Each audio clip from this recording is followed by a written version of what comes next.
Welcome to lecture number 2 on existentialism. Woo! I told my parents, who are in their late 60s, that if they really wanted to keep following along with my YouTube videos, they should start reading As I Lay Dying so they could get very, very smart. And you know what they told me? They told me no. So I'm glad you're here with me, and I'm excited to talk about existentialist philosophy today and how it connects to As I Lay Dying. So, again, just a reminder with these lectures, the skill we are practicing is listening and note taking. So, I hope that you are taking notes to put into that second section of checkpoint 1. And today we are specifically going to talk about the basics of existentialist philosophy and using existentialism as a potential lens through which to view the events of As I Lay Dying, much like we looked at like the Marxist lens. Existentialism is a little bit of a doozy, so this should be fun. I think we've talked a little bit in English class about philosophy, and all of you will have different levels of exposure to philosophy. It's pretty likely that you've heard some ideas before and that you know about Aristotle and Socrates and Plato. But today we're going to talk specifically about existentialism. This is very present in As I Lay Dying, and Faulkner is known to be a little bit more of an existentialist writer, particularly in As I Lay Dying. So, at the very basic level, existentialist philosophy is concerned with meaning and the search for meaning in human life. Now, for existentialists, the problem with meaning is that it is very difficult to find meaning in the world today.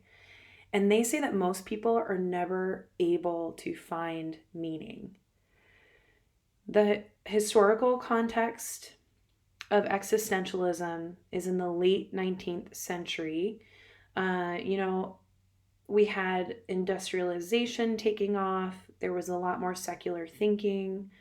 People really began to feel disconnected from those more traditional beliefs that used to be the main source of finding meaning in life.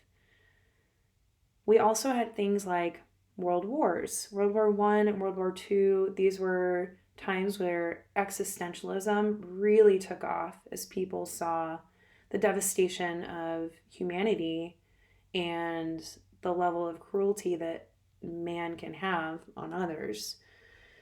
So, existentialists, beginning with the Danish writer Soren Kierkegaard, believe that to address this, to find a main source of meaning in life, each human needs to take responsibility for finding their own meaning in their own lives, as opposed to only relying on sources like religion or society to define it for them.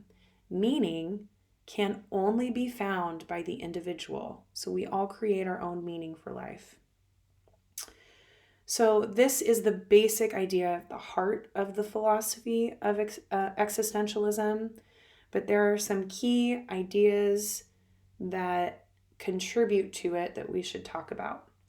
So the first one of these ideas is the idea of absurdity. So according to existentialists, life, if we really think about it, is completely absurd. It makes no sense. Nothing seems to occur without any sort of order or logic. Things just happen and there's no reason for them. And then eventually we die. It's kind of depressing.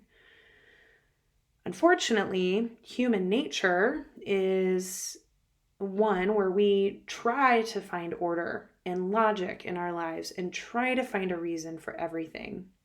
We want to find a meaning in life. Many people are able to find this meaning through things like religion, or even just having a particular purpose or the society that they live in, but not everybody is able to find meaning in that.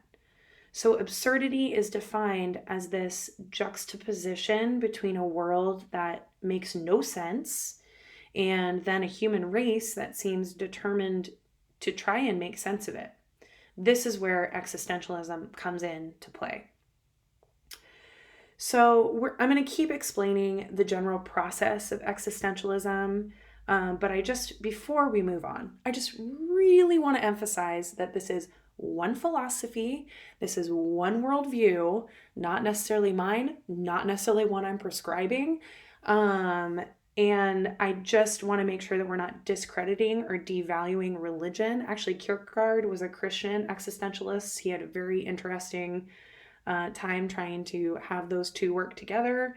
But I just want us to keep in mind this is one philosophy and one way of thinking, and I definitely don't want to devalue anyone else's way of thinking. Existentialism is just a doozy. It's very fascinating. So, when a person comes to realize and recognize that their world is absurd, that life is absurd, that they can't really find any order, they begin to develop feelings of alienation. So they start to feel like they're a stranger in their world. They've gotten to a point where they reject all the meaning-giving narratives that religion might offer or other sources, and they call them false, or they say they're failures. So Friedrich Nietzsche famously once said, "God is dead," which is a very provocative statement, but it kind of gets to the heart of this idea that most existentialists hold on to. Humans cannot rely on God, and they cannot rely on some higher being to give them meaning or reason to their lives. When a person has gotten to this point, they enter a state of what is known as existential angst or anxiety. In this state, a person has developed strong feelings and emotions of unease and distress. They've begun to grapple with the idea that maybe there is nothing after death and life has no meaning, at least not in the traditional sense.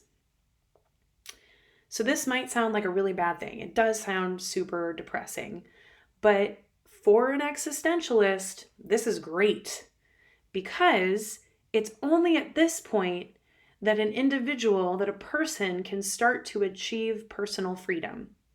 So letting go of the idea that some higher power or structure gives meaning to your life can be very terrifying, especially if that's what you've always believed. There are many people who try to escape from that anxiety because it's not comfortable.